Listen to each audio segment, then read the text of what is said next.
नमस्कार, Bhagavad Gita quotes channel पर आपका स्वागत है। नमस्कार। आज हम फिर से भगवत गीता के एक ऐसे श्लोक पे बात करने जा रहे हैं जो सच में मतलब जिंदगी को देखने का नजरिया बदल सकता है। जी हाँ, बिल्कुल। हमारे पास जो स्रोत हैं वो हमें अध्याय 6 के श्लोक 5 पर ले जाते हैं और आज की हमारी जो ये चर्चा है वो इसी के इर्द गिर्द रहेगी। हाँ, समझने की कोशिश करेंगे कि कैसे हम खुद ही अपने सबसे बड़े दोस्त या दुश्मन बन जाते हैं। बिल्कुल। और ये श्लोक है भी बहुत सीधा और गहरा, स्रोत भी इसी पर जोर देते हैं। श्लोक है उद्धरेदात्मनात्मानम नात्मानम अवसादीयत आत्मैव आत्मनो बंधुर आत्मैव रिपुरात्मनाम। हाँ। अच्छा, तो अगर इसका क्या कहते हैं सीधा साधा मतलब निकालें तो मतलब बहुत साफ है।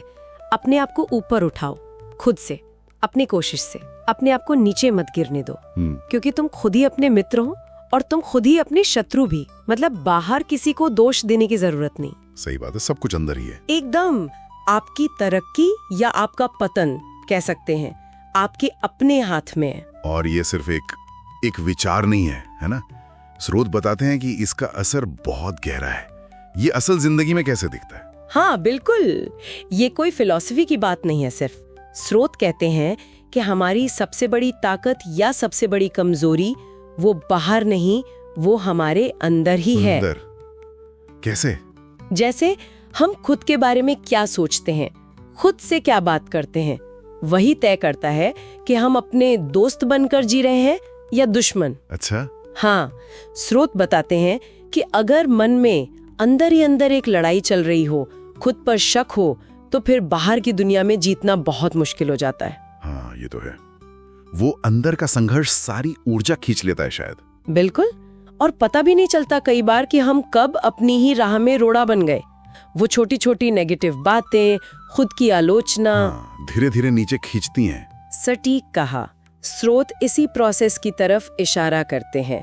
जब हम लगातार अपनी काबिलियत पर शक करते हैं या गलतियों के लिए खुद को कोसते रहते हैं, तो हम अनजाने में उस भीतरी शत्रु को ताकत दे रहे होते हैं।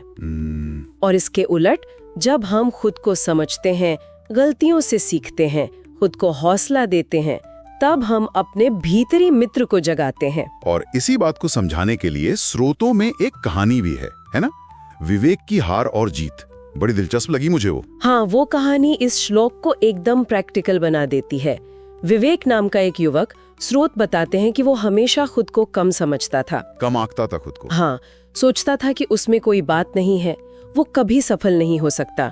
डर, सेल्फ डाउट, उसने उसे जैसे पकड़ रखा था। फिर उसकी जिंदगी में एक टर्निंग पॉइंट आता है, जैसा कहानी में बताया गया है। जी, उसकी मुलाकात एक साधु से होती है और वो साधु उसे यही श्लोक सुनाते हैं। अच्छा। हाँ, और समझाते हैं कि भाई जब तक तुम खुद को गिरा हुआ मानोगे, कोई तुम्हें उठा नहीं सकता। उठना तो तुम्हें खुद ही पड़ेगा, अपने अंदर से। वाह। तो श्लोक ने असर किया। बिल्कुल, कहानी का सार यही है।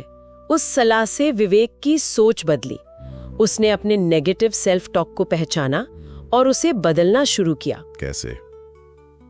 मतलब क्या किया उसने? कहानी बताती है कि वो हर सुबह खुद से कहता था, मैं अपना सबसे अच्छा दोस्त हूँ। हाँ। एक पॉजिटिव एफर्मेशन कह सकते हैं। हाँ हाँ। और धीरे धीरे प्रैक्टिस से उसका आत्मविश्वास बढ़ा और अंत में वो एक सफल लेखक बन गया और दूसरों को भी यही सिखाने लगा।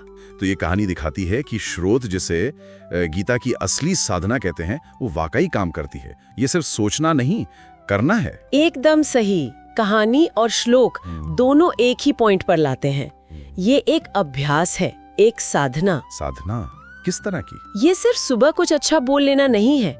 स्रोत के अनुसार ये अपने विचारों पर, अपनी फीलिंग्स पर और खासकर उस भीतरी आवाज पर लगातार ध्यान देने की प्रक्रिया है। अच्छा, मतलब जागरूक रहना। हाँ, जागरूक रहना कि कब हमारा मन हमें नीचे खींच रहा है, कब वो हमारा दुश्मन बना हुआ है और कब वो हमें सहारा दे रहा है दोस्त की तरह, और फिर चुनाव करना। तो कुल मिला के आज की इस चर्चा से जो बात निकल कर आ रही है, हाँ, वो ये है कि खुद को बनाना या बिगाड़ना, दोनों की चाबी हमारे पास ही है। हम चुन सकते हैं कि हम अपने मित्र बने या शत्रु। बिल्कुल। और यहीं से एक अहम सवाल भी खड़ा होता है जिस पर हम सबको सोचना चाहिए। क्या सवाल?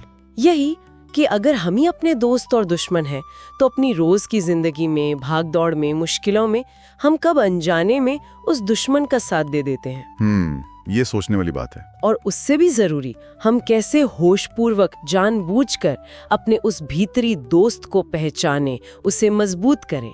ये सोचना शायद हमें इस श्लोक की असली गहराई तक ले जाएगा। बिल्कुल, बहुत सही दिशा दी आपने सोचने के लिए।